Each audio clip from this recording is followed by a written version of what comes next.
قاضی ثناء اللہ صاحب پانی پتی نے جب تفسیر مظہری لکھ رہے تھے اپنے شیخ مرزا مظہر جان جانان کے نام پر تفسیر لکھ رہے تھے،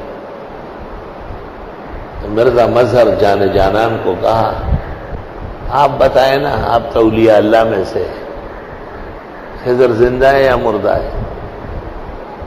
تو مرزا مظہر جانان صفت بصیر میں مراقب ہو گئے۔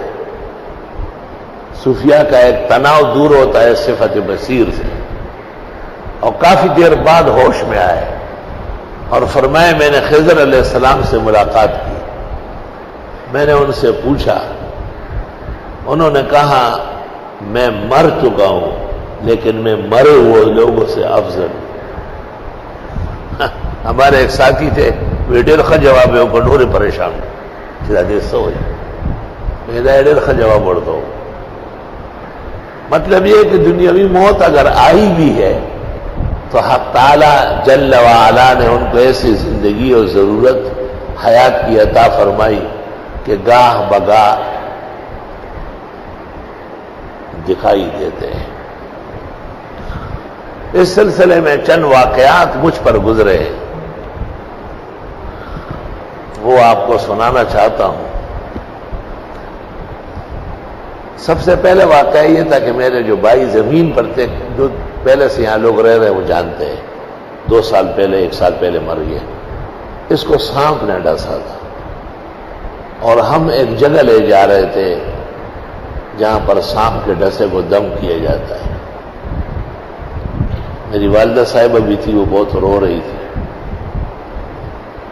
بس کو رکوایا ایک مسافر نے، اور نیچے اترا ایک آدمی، اور اس نے میری والدہ کو کہا کہ اماں آپ مجھے 3 دفعہ کہے کہ اس کو دم کریں، اور پھر اس نے دم کرنا شروع کر دیا، اور میرے بھائی کو کہا سیدھا واپس گھر جاؤ، سکورتا نہیں ایس مار مار نیچے ختم دیا، وہ بالکل ٹھیک ہو گیا، یہ اکھڑاس پانے میں بس واپس گئی چتا درگاہ تلہڑ نشی فقیر بابا دروان التا دم دیر مشہور گرا گئی۔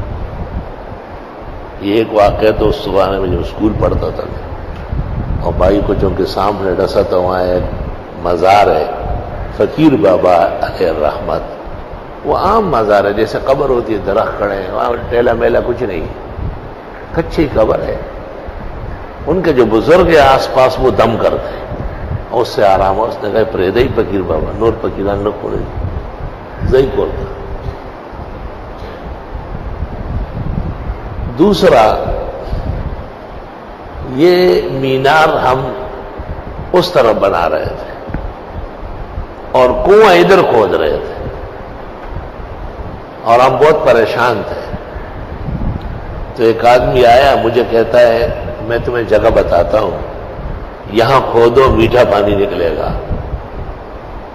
اور تم تو خود لوگوں کو کہتے ہو کہ مینار مسجد کی دائیں طرف ہو، محراب سے دائیں بائیں طرف، کیونکہ اس میں اذان ہوگی اور اذان خانہ ہمیشہ محراب سے بائیں طرف ہوتا ہے، یعنی مؤذن یہاں نہ ہو، یہاں کھڑا ہو، الا ان یؤذن عند الخطیب باذان الثانی، وہ علیحدہ ہے، وہ بین العیدین الخطیب ہے۔ اس کے علاوہ جو 5 وقت اذان ہے، سنت طریقہ یہ ہے کہ مسجد کے اندر بائیں طرف ہو۔ تو مینار ادھر کر دیا ہم نے، اور کنویں کی جگہ اس نے بتائی، وہاں ہم نے کھدائی کی، پانی میٹھا شیرین نکلا۔ لیکن جس وقت وہ آدمی روانہ ہو گیا تو میں طالب علم بعد الظہر میں یہاں سے نکل کے اس طرف گیا، تو میں طلباء سے کہتا ہوں کہ اس آدمی کو لے آؤ نا واپس، چائے وائے پلاتے ہیں، اتنا پیارا مشورہ دیا۔ طلباء مجھے دیکھ رہے حیران ہو رہے، ایک دوسرے کو کہتے ہیں کہ حضرت کو کوئی اثر ہوا ہے۔ وہ یہ سمجھتے تھے کہ کوئی آدمی نہیں ہے، میں دیکھ رہا ہوں کہ وہ سامنے غائب ہو گئے۔ میری غلطی یہ تھی کہ مجھے خود دوڑنا چاہیے، اس وقت صحت مند تھا، دوڑ دھوپ جانتا تھا۔ آدمی نکل گیا، برکات سب اس کی قائم دائم رہی۔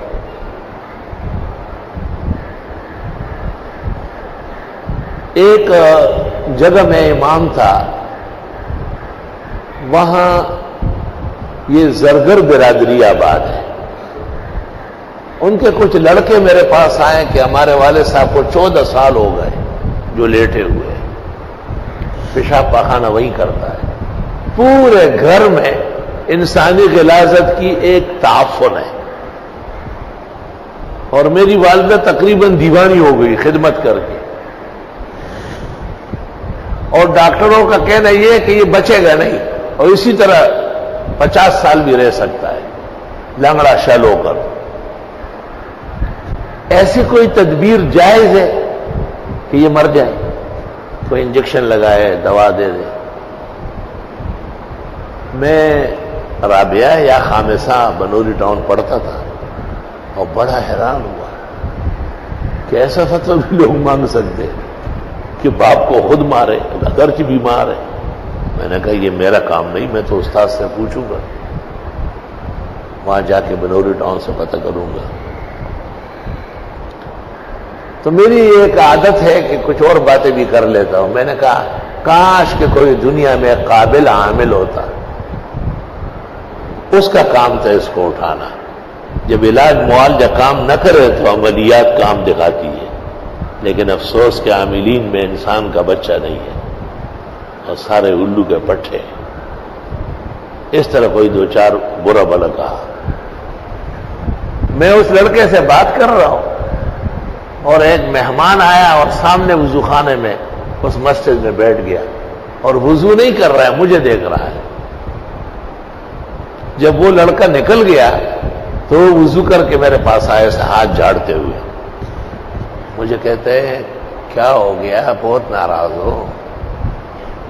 سارے حامل تو ایک جیسے نہیں, کوئی اچھا والا بھی ہوگا.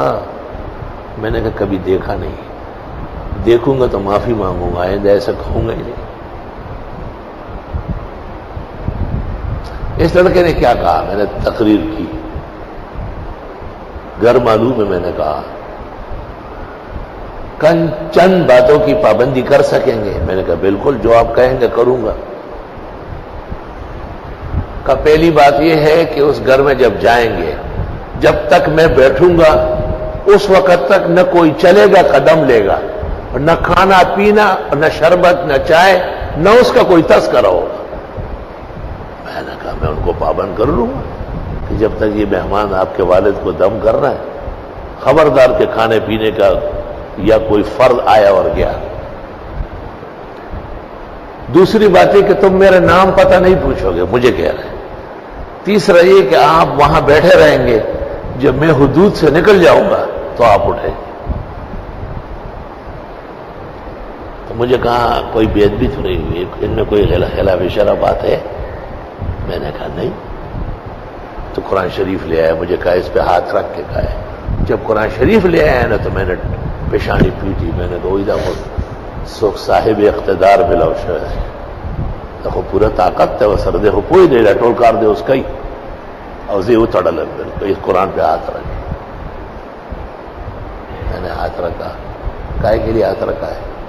میں نے کہا جب تک آپ وہاں تشریف فرما ہوں گے تو نہ کوئی کھانا پینا آئے گا, نہ کوئی چائے شربت کا پوچھے گا, نہ کوئی فرد بشر آئے گا, کوئی قدم نہیں لے گا.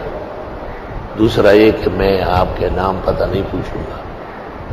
اور تیسرا یہ کہ جب تک آپ غائب نہ ہوئے ہو میں اٹھوں گا نہیں وہاں. پھر مجھ سے پوچھتے بے ادبی تو نہیں, آپ خفا تو نہیں ہوئے؟ یہ تو آپ کو عجائب دکھانے کے لیے ہو رہا ہے. مجھے کہ چلے,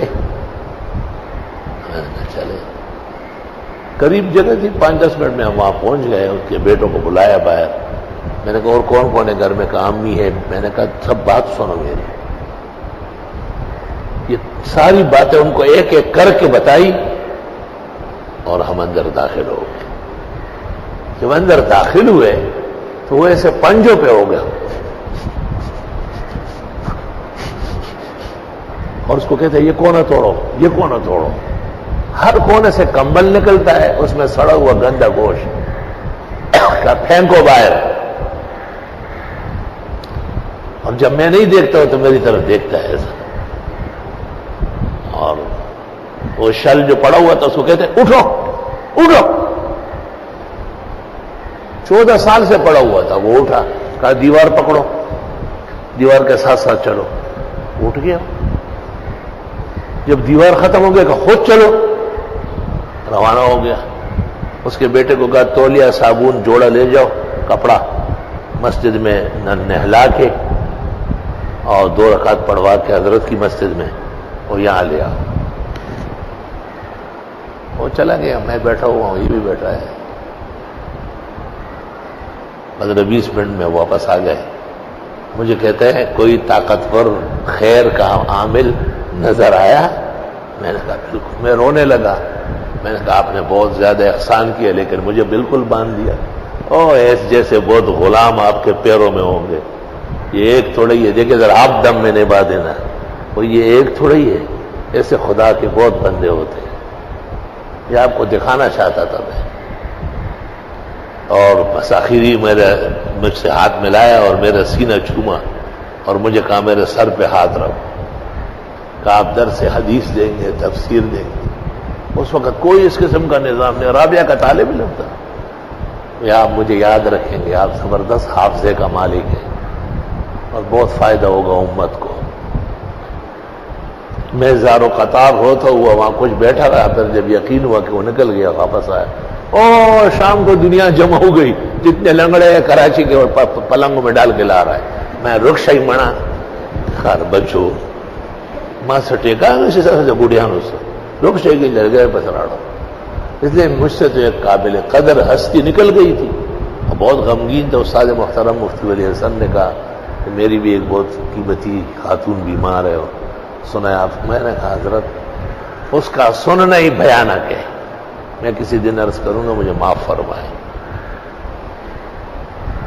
تو میرا اپنا خیال یہ ہے کہ یہی خضر مختلف رنگوں میں ہے. یہ دنیا کے اعمال کی وجہ سے نہیں ہو سکتا ہے. اتنا چٹ پٹ و اتنے طاقت کے ساتھ ظاہر کرنا. اللہ رب العالمین نے حضرت خضر کو ایسے تکوینیات کے خزائن دیے ہیں. اور ایک واقعہ اور ہے. ان دنوں میں میری ترجیح موت خضر کو ہو گئی تھی اور باقاعدہ درس کے بعد مجھ سے لڑنے آیا. مجھے کہا آپ کی شان کے لائق نہیں ہے اس طرح بات ہے.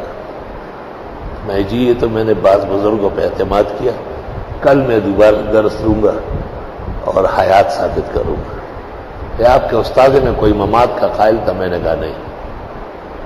کہا بس اسی پہ قانے رہو. میں نے کہا نہیں ہوں, وعدہ کرتا ہوں.